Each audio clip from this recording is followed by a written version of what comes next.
Hello, everybody. Welcome back to the W4M Roundtable. We're so excited to be joining you guys again.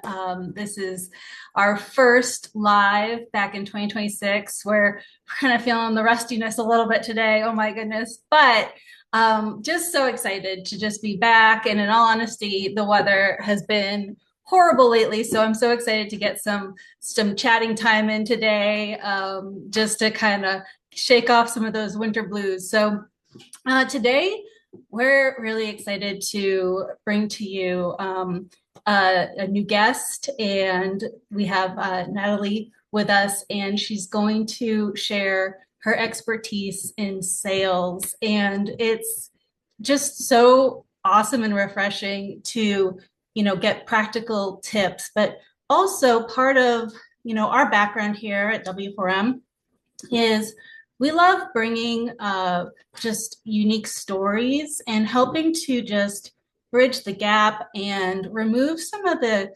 just facade that we create sometimes in thinking, how did somebody get somewhere in life? And so she's going to share a little bit about her background and just help us just understand how we can all, utilize sales a little bit better in our lives. So I'm going to be joined today with my co-host, Ginny Overbay, and she's going to bring some questions and, liveliness into the conversation. Here comes Ginny. Hi, Ginny. Hello. Welcome back. So excited. 2026. We're We so here. We made ready. it. So our topic, selling with confidence, unlocking the fighter within and building connections. So let me just get into introducing our guest a little bit. So Natalie Schubert is the CEO of Daida, a national leader in digital transformation, enterprise content management, and information service solutions. She brings with her over 20 years of expertise and insight. So this is going to be really good. She started off, like a lot of us, single mom, and sometimes being the only woman in the room, but went from being a top, from a sales leader to being CEO. And so just finding out a little bit more about her journey is going to be especially exciting today. So with that, I think we're ready to welcome Natalie.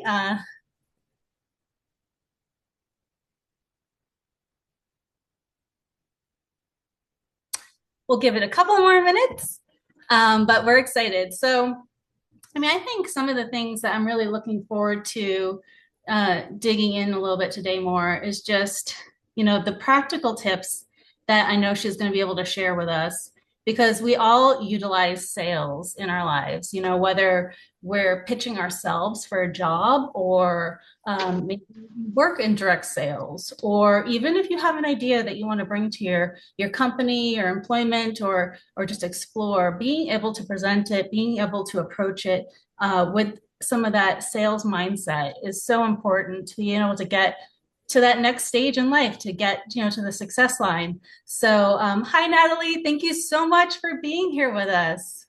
Thank you for having me. So we're just so excited to talk to you about this, but what I'd like to do first is just have you share a little bit about your background, your story, kind of just your journey to get how you became such an expert in sales and just leadership, and just let us know a little bit more about you. So I'll open it up to you to share. Thank you. Well, hello, everybody, and I appreciate the opportunity Tiffany gave me to share today. And so I'm Natalie Schubert. I live here in New Jersey, and I'm CEO of a national platform company that does business process services and enterprise content management. And I'm very late in my career. I've been in the industry for 27 years now, so a long and fun journey. But I'll tell you a little bit about myself. I do have three beautiful daughters, and a best friend for a husband. And on the personal note, love to travel the world.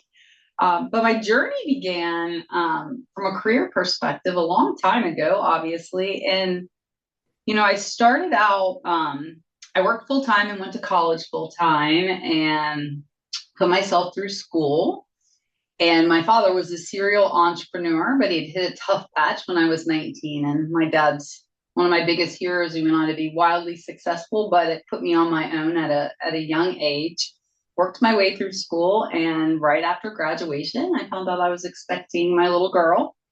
And so um, I decided to start my own company.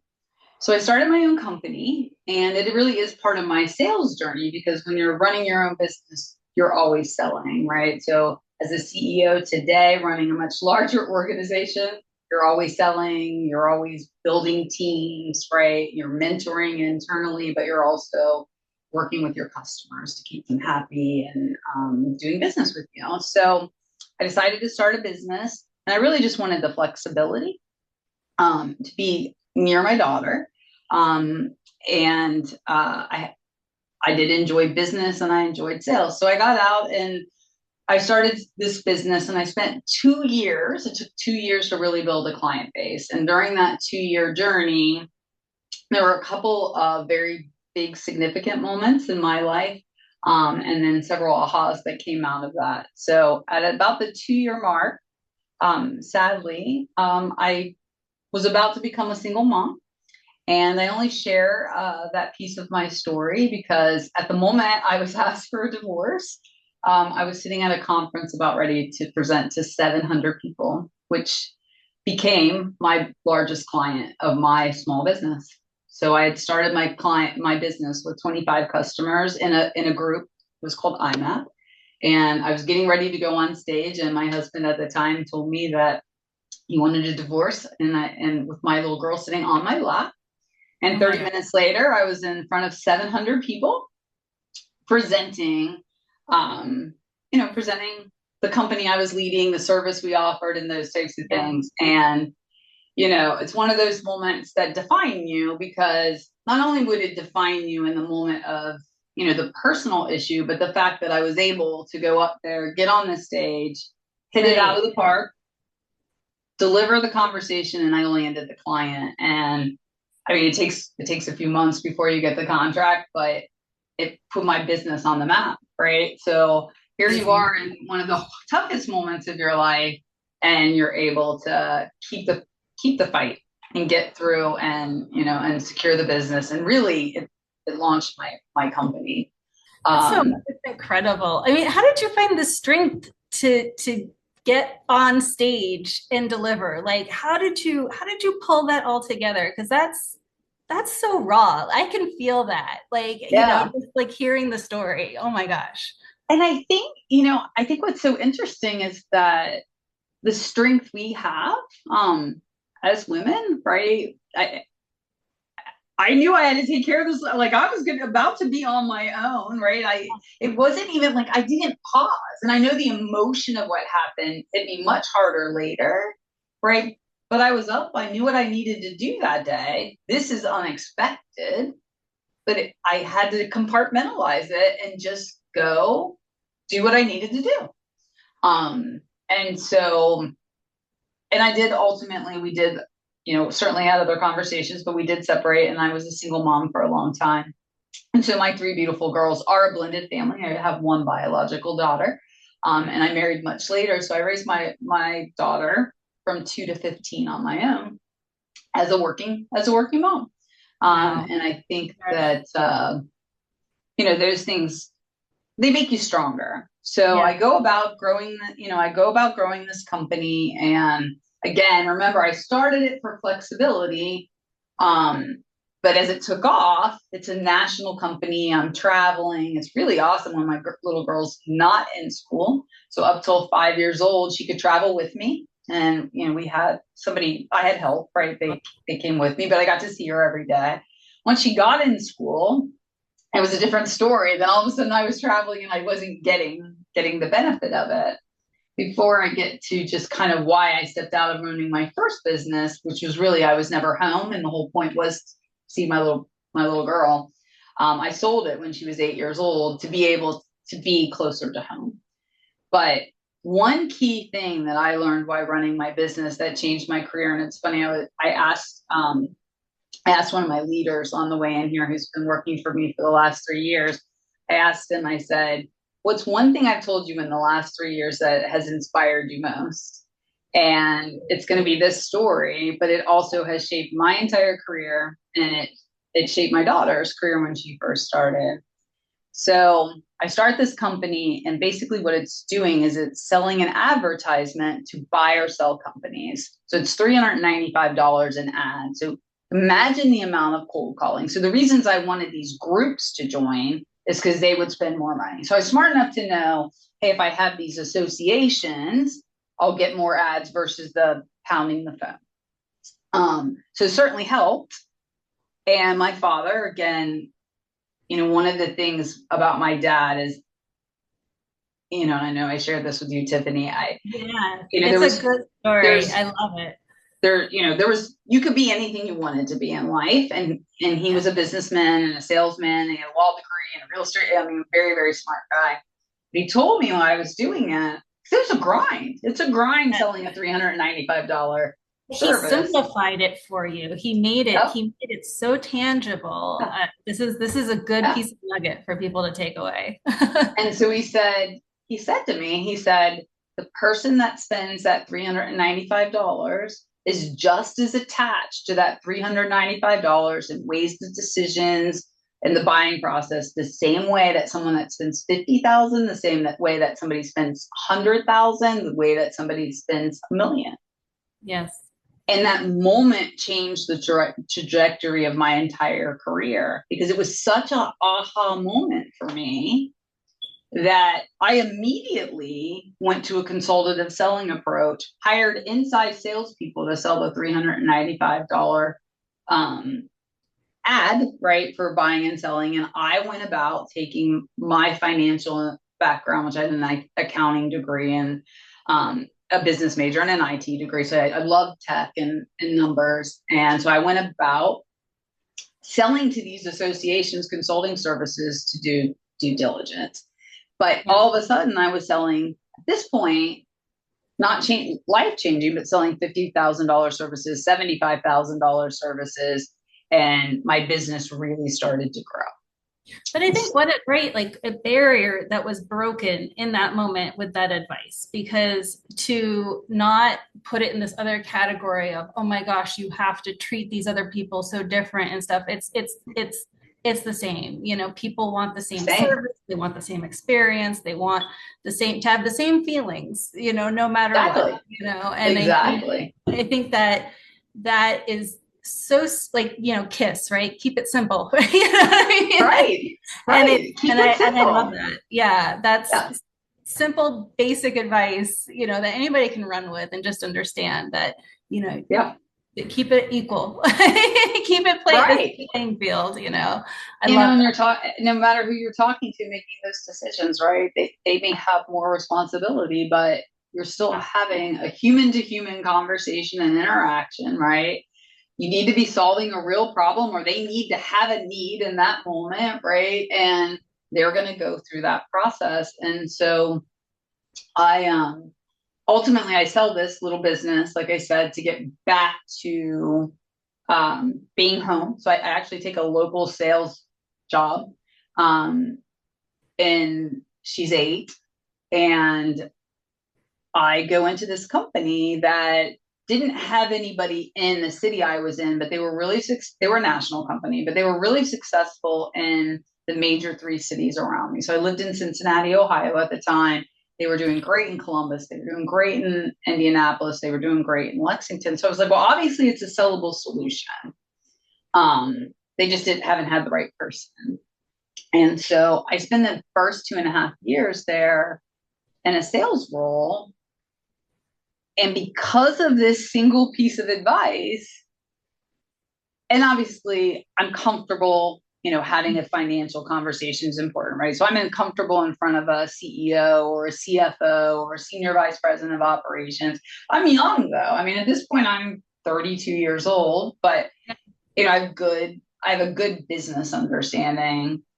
I literally go out into the market and sell the largest transactions this global tech company had ever sold. And the first one I sold was the biggest, and They had never taken anything away from them. And then the next one was bigger, and then the next one was bigger. And I went into managing and building a team there, but I ultimately connected at year 6 with the largest company in the city and won the largest ever consulting led strategy that the company has ever had in its history. And it really all stemmed to this: keep it simple. I called on the CFO, I called on a senior vice president of operations. He owned the profit and loss statement, and we won. And we did something that we'd never done for any other company before, and helped advise him. So it was that little advice, a dad's confidence, right, to have ongoing business conversations and be highly engaging. And I think dads make such a big difference. And one of the things we talked about, Tiffany, is I didn't ever go out in the world thinking I couldn't be anything I wanted to be, right? So I've not lived a journey that I doubted myself or not had confidence. So that's a huge blessing just in itself in life.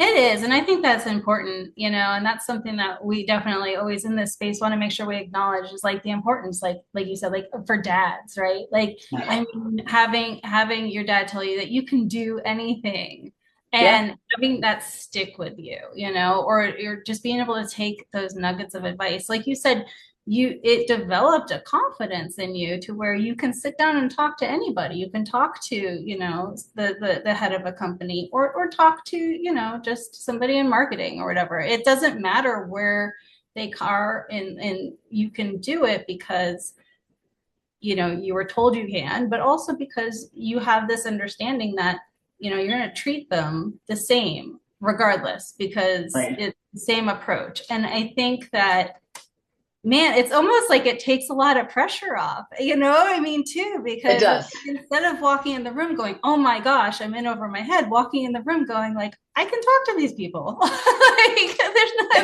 it makes so much difference, because I've mentored so many women through my career, and I have worked in a very male dominated industry, but I've had lots of wonderful women work for me. And I will tell you, so many times insecurity will show up, or lack of confidence shows up, or not willing to ask for what you're worth conversations, right? Because they haven't really been taught those things. And it shows up, right? And we talk about the lack of equality sometimes in the workplace. And for me, I've never felt that way, because it just wasn't part of my story to myself. Yeah. Right. Because I came from a dad that was like, there are no barriers. And I'm sure there's things I missed. Right. But I didn't look for them. Right. Well, I didn't look. Conversations are uncomfortable too sometimes. And that's something that is hard, I think, especially if you have a hard wiring to kind of keep the peace and, want to not, ruffle feathers. But those conversations can be, pretty uncomfortable to have, but, it's okay to sit there in your truth and sit there in your security of going like, no, I'm worth more. Like, no, this is valuable, and not devalue it. Because that's something I think oftentimes, and a lot, when we talk to other women and stuff, it seems to be kind of a pattern of just devaluing, of trying to scale it back and being like, okay, I'll make it more palatable for you and stuff. And it's there's worth. Own your worth. No, and you have to, right? Yeah. And again, it's not, there's nobody that goes through their career that hasn't had, especially if you're climbing the ranks, right? And I did climb the ranks very significantly in a global tech company. Obviously, ended up being CEO of a private mid-market company now. There's a lot of politics, right? We've all had a bad boss, right? There are things that we have to learn. When I was selling at my business, candidly, I had to learn that I was selling to a certain age group. And because I was young and single, there were places that, it was uncomfortable. Men would do inappropriate things, right? Like, so I found where I couldn't go out to certain dinners or events in this group. I was really well respected. My name was known because I was like the only woman at the conferences, but I also had to have very clear lines Okay. while Yeah. I was out doing that, because there were people that would try to cross the line. Yeah. So you had, so It's an those are interesting. things that as women, Yeah. I, men don't have to think about that. But you No. know, we do. I mean, I once was going to a dinner and like a conference dinner. And one of the gentlemen at the conference said, hey, we'll go over to the restaurant. And he told the taxi to go somewhere else. Right. Like, and Yeah. I could tell other worse stories, but I'm like, that doesn't happen to a man.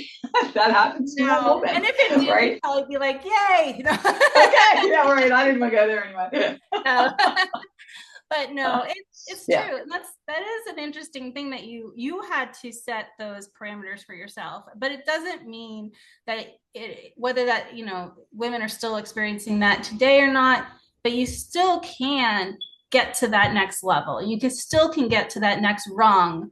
You may have to have, like you said, uncomfortable conversations. You might have to maybe have different boundaries that you place, for yourself to make sure that you're feeling good about the space that you're in. Because it is not the norm. There's not very many things where men walk into and they're like, I was the only man there. It was so weird. No. It's Right. Yeah. not the norm, and so That's it's so true. yeah, Yeah. it's a different experience in that aspect. But I think what's so cool about your you sharing your story is that you can get there though. Like you Yeah. still can do it. Those don't have to be obstacles. Like you can still, make your way. And I Yeah. love No, that you persevered absolutely. through. Yeah. Um, Make good choices and have yeah. confidence, and and it comes. It really Did does you come.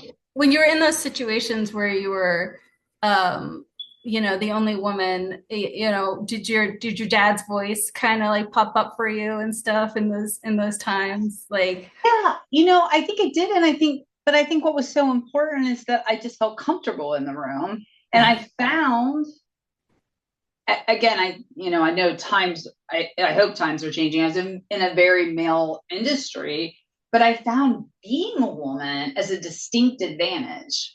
I really, really did. Like I was Yeah. able to stand out, right? And I don't want to generalize because we all have different skill sets, but I think our attention to detail can oftentimes be stronger. I think our ability to like listen, Mhm. because I've trained a lot of salespeople, and selling isn't about talking. Selling is about listening, and I can remember the first team that I led after I moved from the sales role in the global technology company I went to. I can remember having to coach people to start a meeting with a PowerPoint and their agenda and say, was there anything else you wanted to cover today? And to coach them, if the customer said, well, that's not really what I wanted to talk about. I wanted to talk about this, or the customer went down a path, to be willing to walk away from their PowerPoint. And what's fascinating is that salespeople don't want to walk away from their PowerPoint. That's their script, right? Yeah. And so you wouldn't believe, I mean, and I'm at this point in my career, I've trained hundreds of salespeople, Yeah. and I've heard thousands of pitches, and you would be shocked at the lack of listening, maybe 70% of the time. And because they came ready to tell, right? Yeah. But when you come ready to tell, I mean, think about anything you go out in the world to buy, right? You have a need. It's not that often that companies are buying things that they don't need, and that someone can call on me and just convince me, hey, pay attention here, right? It's either Right. something I've been researching, something I've been thinking about. I probably have connections in the market to it. I'm probably going to call people I trust, right? So if you can get an appointment with me as a CEO,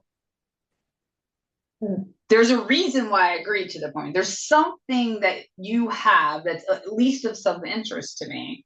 But if you don't take the time to understand me or the company's needs, but they don't. And it's interesting how hard that is to teach. And there was a program actually that we brought in at the company that I was at. This isn't me, but it started with um, them, talk about them, Okay. then you can talk about us.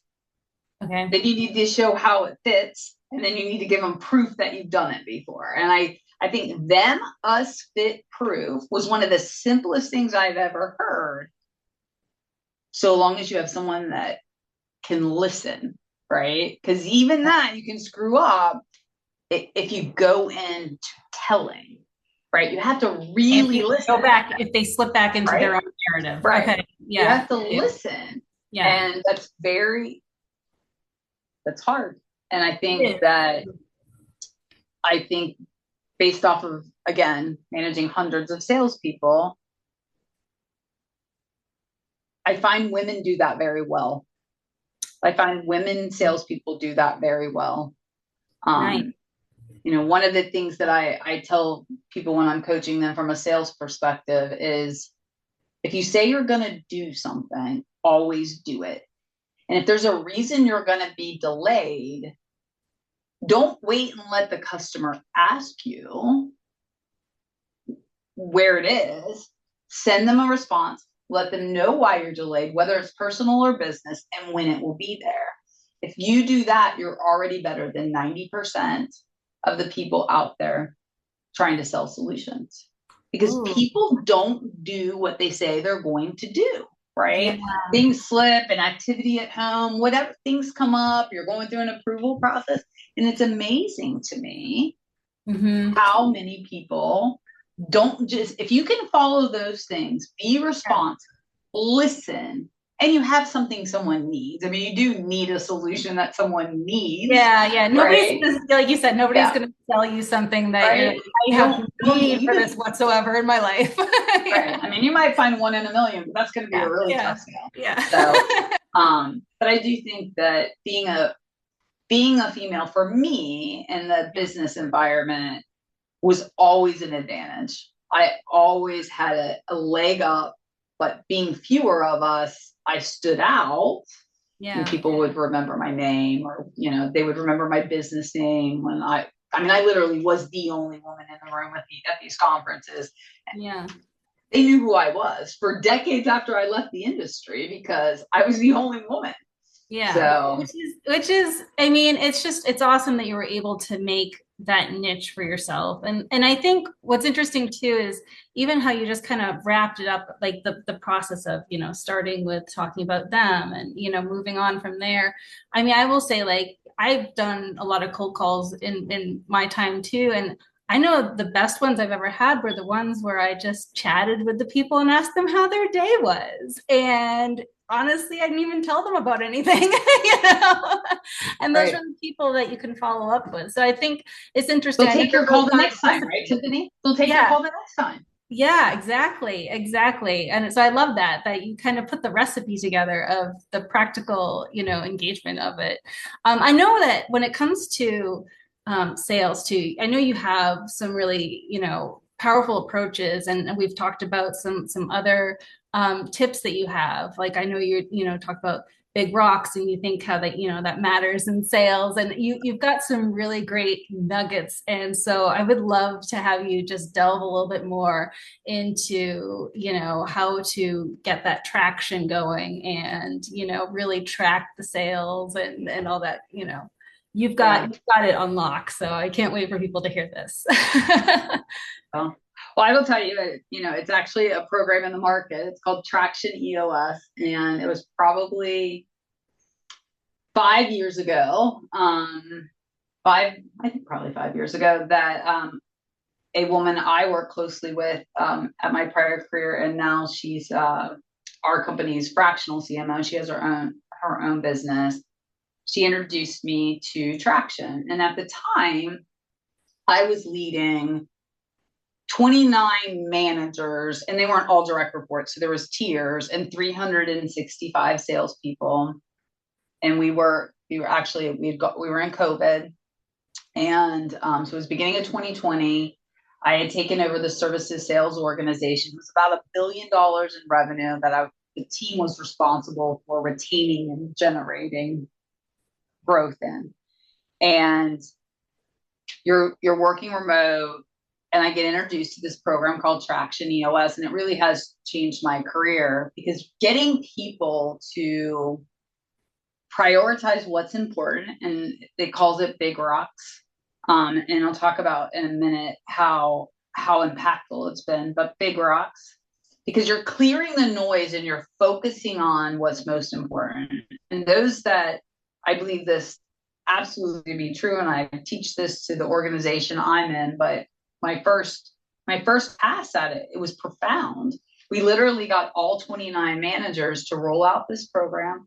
It starts with the same agenda in a weekly leadership meeting, an employee meeting. Good news, you have a scorecard, you go through your big rocks, and then you go through some weekly priorities. And the agenda is the same every single time, starts on time, ends on time, very powerful format. And I rolled it out. And for the first time in probably a decade, the services sales organization got so aligned that we started seeing growth because it was a declining industry. So I'm in the digitization, document management, enterprise content management, and the world's more digital, and there's still a fair amount of documents and information out there, but the market's declining, right? It's a digital world. And so when you look at that, you have to be best in class, you have to be well organized, you have to solve problems well. Your sales team has to be really good. So started there, and it created an alignment structure that I'd never seen. But where I've seen the power of it is I came in to lead Daida, the organization I'm leading now, and we had a lot of pretty serious things to solve when I first got here. And over the last 3 years, I can tell you with 100% certainty that the 3 priorities I picked each quarter for now 3 years and 1 quarter are the reason our company is now on a trajectory of growth. We just finished our first acquisition. We're getting ready to do a second acquisition in another week. We have an amazing partner and lender behind us. And this has all happened in the last 12 months. And because this is public, I won't go into some of the challenges that happened the first 24 months. But if I wasn't able to pick the top 3 priorities every quarter, make sure I deliver them every single quarter, and then have a group of leaders that reported to me do the exact same thing, we would have never been able to weather the storm and to become really what is going to be a phenomenal, great growing platform. And it's because the leaders that joined me were willing to follow the program. But if I hadn't been introduced to it, I don't think I could have put enough structure around the noise to get through it. Because if you're leading a business that, again, it's a national company, 250 employees, right? So it's big enough, but it's not so large that you can get caught up in the day-to-day challenges. And if you can't go, hey, here's what I need to accomplish this day, this week, this quarter, and then have alignment with your leadership team to do that, it's impossible to overcome some of the challenges that we were going through. And we did it. But absolutely, Traction created an opportunity at the global tech company where they were growing. I did leave, so I didn't get to see that to fruition. I came here. But 100%, where we're at right now in this moment in the company I'm leading is because we focus to big rocks. We clear the noise. We don't get ourselves stuck in the minutia, and we deliver every single quarter of the rocks we said that we were going to get done. And we all know what each other is focused to, right? So there's complete alignment. Oh, that's so interesting. And what do you think in sales overall right now? What do you think are the overarching big rocks, I guess, or overarching points that people really should be focused on right now? As you've seen sales change so much over the years, I'm sure, and what's the priority now? And again, I'm a little bit now I'm an expert in what I do, right? Yeah. So 27 years in the same industry. Yeah. Now I love business. I follow business. I invest in business.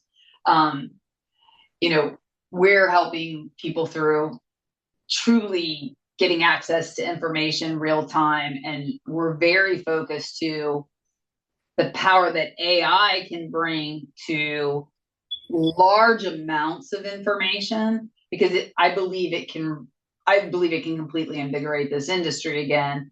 But you have to understand the problem you're solving. You have to understand the actual use cases.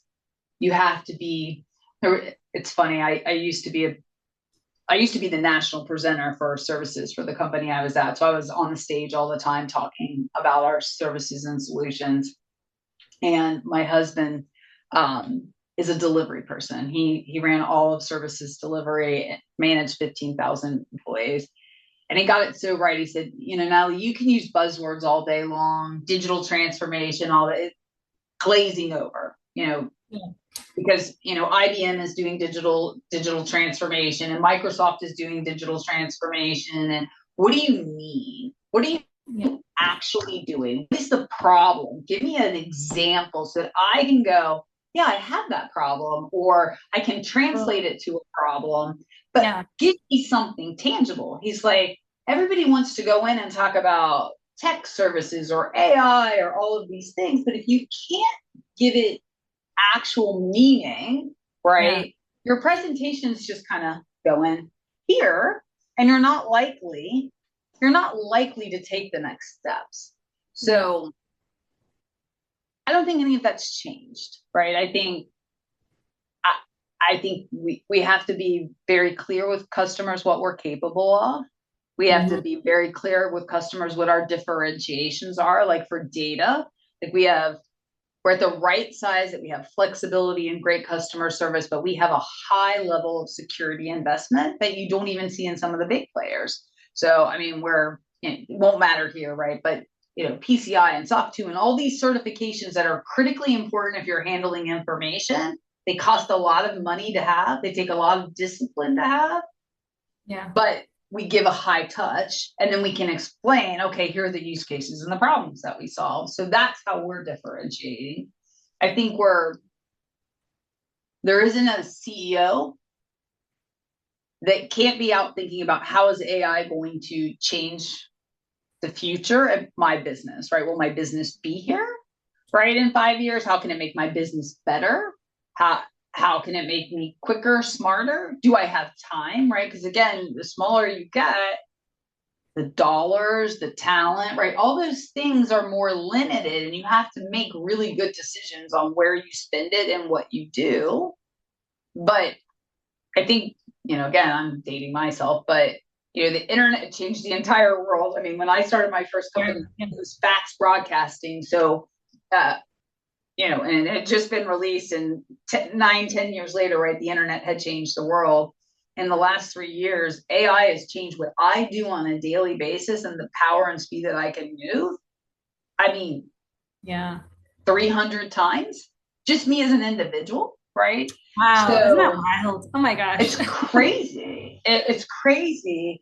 And so, again, I lean towards tech because I do realize, but I think we're all thinking about that. And we obviously saw in the market this week some things that are happening around the software companies. Everyone's getting up going, well, do we need programmers? Do we need marketing? Do we need people? I certainly believe that there's always going to be a human element. Jobs and things will shift, right? Um, AI has the power to just make us better, faster, smarter. It'll eliminate some roles and it'll create new roles, just like robotics will and other things of that nature. But tech is moving fast. And how do you, I think I have to imagine that everyone in business is going, okay, how do I keep up? Yes. How do I stay relevant? How do I keep up? How do I make sure that my product is meaningful? And even if you're selling a commercial product, right? How do I get it there, right? AI is changing the rules of websites. It's changing the rules of how you search. It's changing the rules of how you get a lead, social media, all these things. So it's just, how do you stay relevant? How do you keep up? What are the You hit things it that are on in the the head. market that can make that happen? Yeah, and I think to bring it full circle, I think you hit it on the head though too, where as much as it's changing, there's always that human element, and bringing it back to what you said with the initial contact. What makes a really great sales interaction is Yeah. listen to people. And that's something that AI is not great at. No, you're right. It's not. And And it can't trust, replace right? The that. It trust is can't, the other thing too. yeah. Once Yeah. you earn someone's trust, Yeah. I tell people all the time here too. I mean, we make mistakes, we have problems. It's how you solve the problems. Everybody makes mistakes. Yeah. There are always challenges, right? It's how you solve the problem. It's that you're trustworthy and you follow through and you do what you say you're going to do. And yeah, people are always going to be at the heart of, Truly. at the heart of the matter, Yeah. whether And you're buying anything. I think I love it because it's so practical though, because it's making it like I feel like the way you're laying it out, I'm like able to see it kind of step by step. Like one, work on the people skills, right? Make sure that you're prioritizing whoever you're speaking with. Like I said at the beginning of this, is that sales, it doesn't just have to be direct sales. I mean, we sell ourselves all the time. It's like you want to go for a job interview, you're selling somebody on what you can do and what you bring to the table. And I think even understanding that and bringing these techniques into that. But then I love how, it's once you have that part down, the next level of like the organization part of it. And like you said, whether it's that program, I'm sure there's lots of other programs too, but Right. having a really great structure and having those goals to hit. Because outside of that, it's just like you said, how do you approach it without holding on to the PowerPoint, so Right. this has been so helpful. I'm going to turn you over now to Ginny. Ginny's got some more questions and stuff, I think, for you, just to kind of dig a little bit more into the sales side of it, because this, you're such a wealth of knowledge. We want to glean everything we can off of you so that, and get every little nugget of wisdom that we can. So I'll turn it over to Thank you.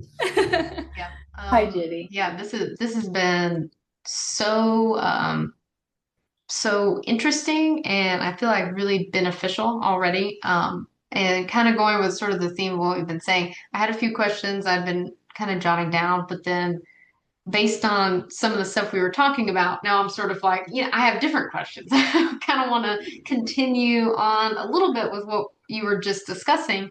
Um, Thinking about maybe some sort of practical steps to take. Right now, let's say someone's just now getting into sales at this kind of Yeah. time in history of how Right. everything's changing. Like what are some things they can start with? What are the things that maybe they need to be considering now, versus what they might have been thinking about 10 years ago as they go into sales? Well, I know one thing I certainly tell young people. We had an amazing intern here last summer. Is that if I were looking at the market today, because people will come through and get sales degrees, sales and marketing degrees, and this is just Natalie Schubert's opinion, so it doesn't mean it's right. But as I talk to young people about what they're looking at, and oftentimes they'll say, "Hey, I'm leaning a little towards marketing." I think marketing is a challenging industry at this point, given all the technology and all the AI, and it's a tough field to be in, and it's one where there's been a lot of role compression. But if I were going to go that path, right, I'd be looking for something that was very digitally marketable, right? That you could be, my digital marketing skills created this revenue and outcome, not my digital marketing created a seller who could then go sell the product, because there's always going to be friction between marketing and sales. And I did happen to run portfolio marketing strategy before the services role for 3 years, and so there's always push and pull. And I had a lot of fun in the role because I knew what worked and what didn't, and I knew where salespeople would deflect. But it is a hard role, I think, to go into marketing. Number one, if you're good at sales is life changing potential financially, right? So, and no matter what role you end up in later in your career, right? Like I said, I'm a CEO and I've been in senior management roles for gosh, too long now. I'm really going to date 20 years, right? So I've been in big jobs for 20 years. I moved up the ranks, and you're always selling, right? You're always positioning who your company is, what your results are, what your financials are, whatever, you're always selling. So it's a great place to start a career. Like, it is really a great place to start a career. Um, I think my financial background made me really good at it because I think understanding return on investment, understanding the right questions to ask around budgetary requirements. Um, I was I was so good at it that as I advised a Fortune 20 company for 6 years at the senior executive level, I mean, I could do their what's called an internal rate of return. I knew every metric they had to have to approve a project and work that closely with their CFO. And by doing that, right, I never presented a solution that wasn't financially sound. So having good financial skills, good listening skills, but you got to be willing to take a lot of no's. Um, you got to be willing.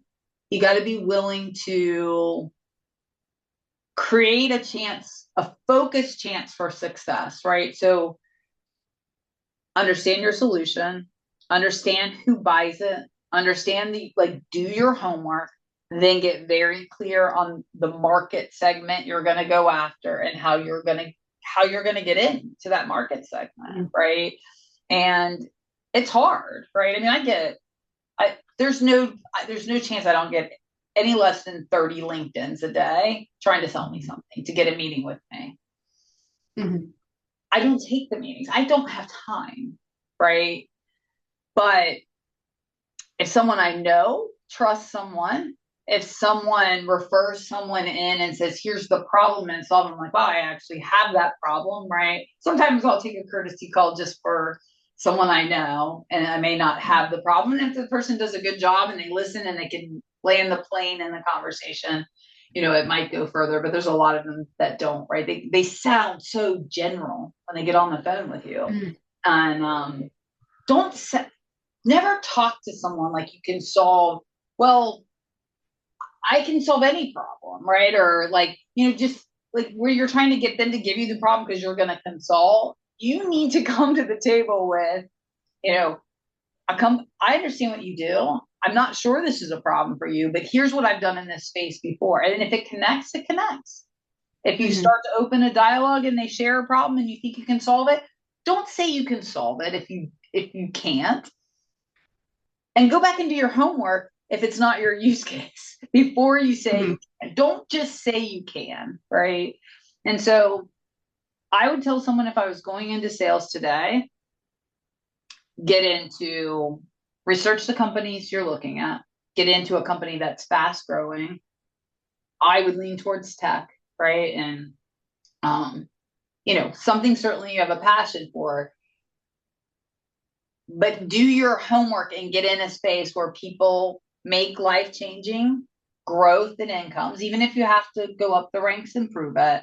They have a good reputation. You can believe in the service or product that they're in, and it's got runway, right? I would never go just take a sales job anywhere if I was starting out and then be ready to skin your knees and get told no and have to figure it out. And when you get that first win, right, it all starts to click. And then you get the second one and it just snowballs from there. But you're not going to get your first win maybe for 6 months. You might not get your first win for 9 months, right?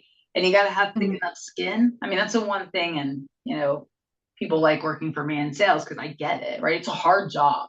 It's not easy. People don't just walk in the door and buy. I mean, I know there are some things that fly off the shelf, right? That go viral, but sales is challenging, but it's a fantastic career opportunity. It's a fantastic financial opportunity.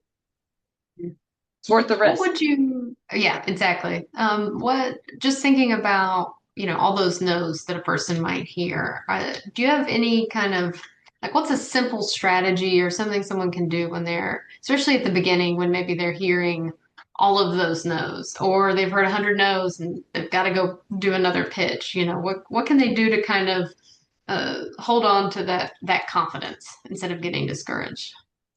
Yeah, I think that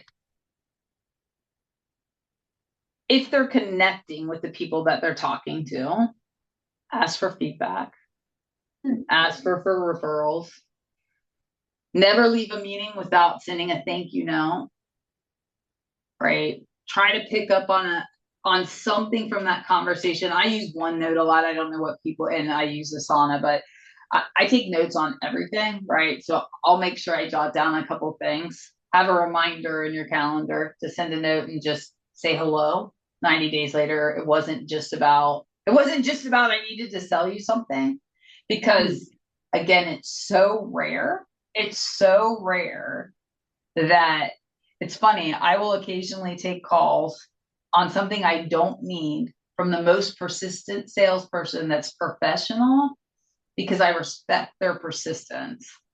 And I'll tell them that when I get on the phone with them.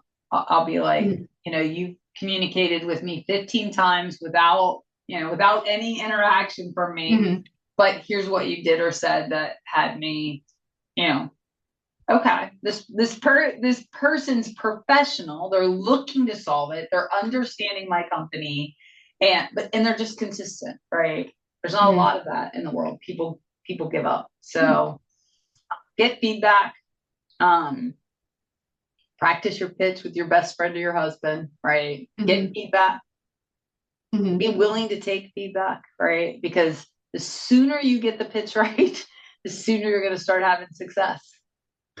Yeah. Talk to people that are, the first thing I would do is talk to the people that are in my organization. First thing I did in the company I went to, I never sold anything like it, right? I sold back office outsourcing. I went and found the best people in the company, and I understood how they won. I looked at their presentations. I read their RFPs, right? Like, who did you call on? What did you do? I went to the locations where they had it, because it was a service you could see, right? I wanted to see what we did. I wanted to know what customers thought. I spent probably the first 3 weeks doing that so that I could really understand, okay, well, why do people buy this? So do your homework.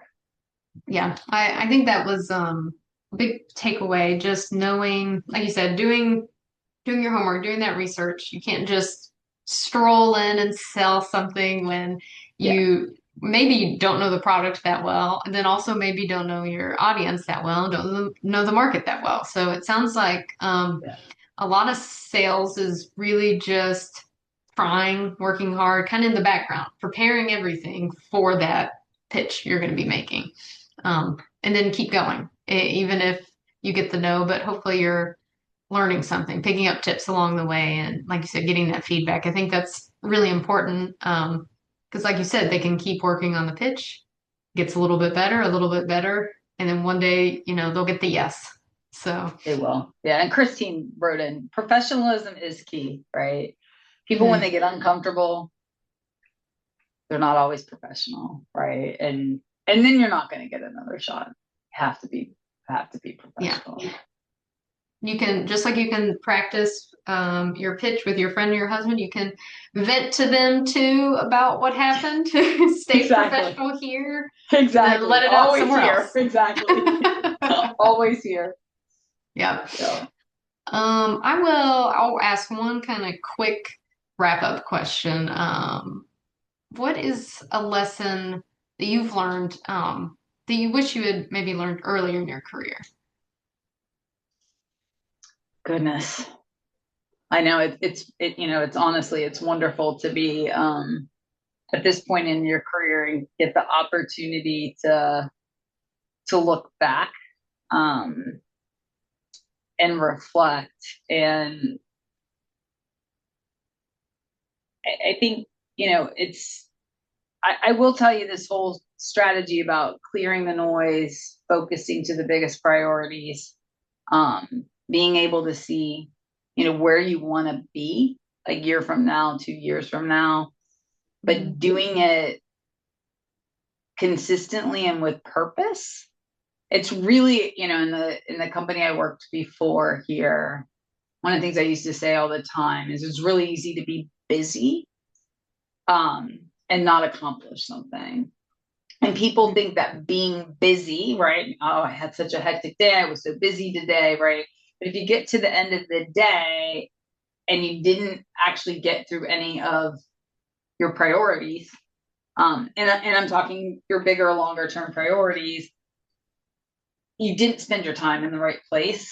And I would say that I have fine tuned that to a level that if I had had it 20 years ago, right, I can't imagine what I could have accomplished. So that really has been significant. I know there was one thing that I mentioned to Tiffany too that's been such a privilege here in this chapter of my career is I have ended up having really talented females that have worked for me in different parts of my career show up in meaningful ways, and they've actually come to work for me or with me.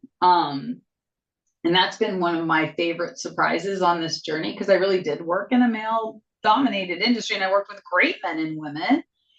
But it's been incredible to feel at the late part of my career, these just incredible women show up, people I hadn't talked to in 5 years, 10 years, 20 years that I thought were great then become a part of my journey here. And seeing the impact that female leadership, can really have as you grow through your career, and the power of a team like that working together. It's been one of my favorite gifts in my last 3 years. So not that I'm saying that's a lesson learned, but it's been part of my fantastic journey as I've gotten to this point in my career. Mm-hmm. That's really amazing, especially that you didn't necessarily know that some of those people were going to be coming back, And no, so not at all. And they were cool. all in different functions and places, right? So it wasn't like I ended up working with a former team of 5 people, right? There was a person who was a project manager for me on a major deployment 20 years ago that I saw on LinkedIn. She was in between gigs and she's come in and, done an incredible job. And, the person obviously I talked about that, we did the marketing and the traction program together, who's come on the journey, the best HR person I've ever worked with my entire career, who retired early to go to the Philippines and do service work. I called her for some help when I started here, and in 4 months she volunteered to come in and help me, and I was dealing with a lot. She's still here, and she's like one of the best human beings on the planet. And I'm like, how did I get to work with you? And so it's like all like these individuals have shown up, and it's been the most fun part of my career because of it. Very cool. Yeah. Thank you guys. I appreciate it. This is so great. Thank you so much, Natalie, just for sharing, all your insight and just being vulnerable to share, some of your story and just kind of shed some more light so people can understand how they can also get, to the next place in life and to be able to utilize these skills to be able to, build on their strengths. So before we close, I'll just open it up. And I know, disclaimer, obviously Natalie probably doesn't want a bunch of sales connects, but all right, I might not read them though, gang, so you have to be persistent. Either that or get Tiffany to introduce you. Is there a way people can connect with you though, or reach out, or if they wanted to connect through your company or anything like that? Yeah, absolutely. So my profile is on LinkedIn, Natalie Schubert. Daida is on, it's DAIDA, is on LinkedIn, and my email is natalie.schubert@daida.com. Oh, we appreciate it so much. Thank you. And thank you for everybody that joined us and, continuing to support W4M Roundtable. My takeaways from today, confidence can be built. The fighter in you is already there. And connection, right? Building connections is your greatest advantage that you can take away. And so hopefully this was helpful for everybody. And until next time, let's keep rising together.